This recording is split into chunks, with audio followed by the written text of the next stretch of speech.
Guidance ഇല്ലാതെ പഠിക്കരുത്. കാരണം ഇത് തെറ്റായിട്ട് പഠിച്ചു വെച്ചാൽ ഇതിനെ അൺലേൺ ചെയ്യാൻ ഭയങ്കര പാടാണ്.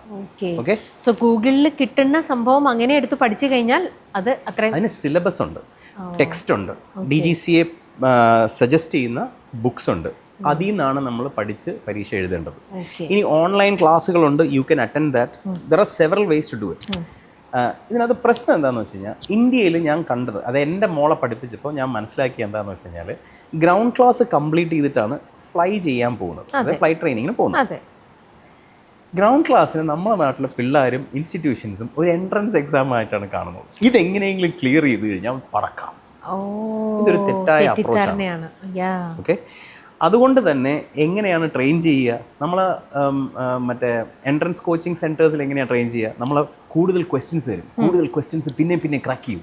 പിന്നെയും ക്രാക്ക് ചെയ്യുമ്പോൾ സംഭവിക്കുന്നത് എന്താണ്? ആ ക്വസ്റ്റ്യൻ്റെ റുട്ടീൻ നമ്മൾ തലയ്ക്കകത്ത് കയറും. ഓക്കെ, ഇതിനൊരു പ്രശ്നമുണ്ട്. നമ്മൾ നോളജ് ബിൽഡ് ചെയ്യാൻ നിൽക്കത്തില്ല.